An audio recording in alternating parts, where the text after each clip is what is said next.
حضرت علامہ انور شاہ صاحب کشمیری رحمہ اللہ سے حضرت ایک مرید نے ایک متعلقین میں سے عرض کیا، حضرت آپ تو صاحب حضوری ہیں، ہر رات دیدار نصیب ہوتا ہے اور ہماری تو زندگی اسی حسرت میں پگھل گئی، اپنے حبیب صلی اللہ علیہ وسلم کا خواب میں دیدار نصیب ہو، حسرت ہی رہ گئی ہے، پگھل گئے، گھل گئے حسرتیں۔ ہمیں بھی کوئی عمل، کوئی وظیفہ آپ ارشاد فرمائیں۔ آپ تو ہر رات خواب میں زیارت سے بہرور ہوتے۔ حضرت شاہ صاحب رحمہ اللہ نے فرمایا بڑا آسان وظیفہ ہے، کوئی مشکل نہیں ہے، بڑا آسان ہے۔ حضرت فرمائیے ہم تو سب کچھ لٹا دیں، سب کچھ قربان کر دیں، اولاد جائیداد قربان کر دیں، یہ نعمت حاصل ہو جائے تو سستا سودا ہے۔ آپ فرما رہے بڑا آسان وظیفہ ہے، دل و جان سے حاضر ہے۔ فرمایا دن کو جاگتے ہوئے اپنے نبی علیہ السلام کو نہ بھلاؤ، تم سو جاؤ گے وہ تمہیں نہیں بھلائیں گے، تم جاگتے ہوئے انہیں یاد رکھو۔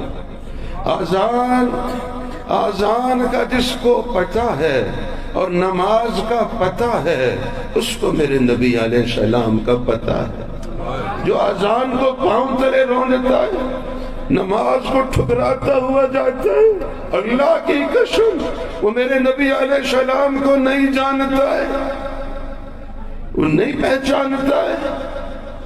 اور ارشاد فرمایا آج زندگی گزارتے ہوئے جن کو سنت کی پہچان نہیں، دائیں بائیں کا پتہ نہیں، لباس و پوشاک میں، نشست و برخاست میں، رفتار گفتار میں، لیل و نہار میں، انہیں سنت کی نسبت کا پتہ نہیں، دائیں بائیں کا ہوش نہیں، سجے کھبے کی تمیز نہیں۔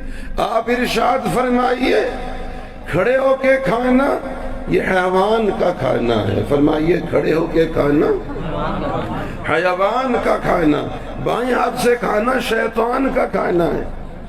بیٹھ کر اطمینان سے دسترخوان بچھا کے دونوں ہاتھ دھو کے کھانا پینا یہ انسان کا، مسلمان کا کھانا پینا ہے۔ اب جو بائیں ہاتھ سے کھاتا پیتا ہے یہ کھڑے ہو کے ظاہر ہے اس کو سنت کا پتہ نہیں۔ فرمایا جو آج شادی غمی میں، نجی اجتماعی زندگی میں سنت کو نہیں پہچانتا، کل میدان محشر میں اپنے حبیب صلی اللہ علیہ وسلم اس کو پہچاننے سے انکار فرمائے کہ میں بھی نہیں جانتا۔ آپ علیہ السلام کو دن کو جاگتے ہوئے نہ بھلاؤ، تم یاد رکھو، تم سو جاؤ گے وہ تمہیں یاد رکھے۔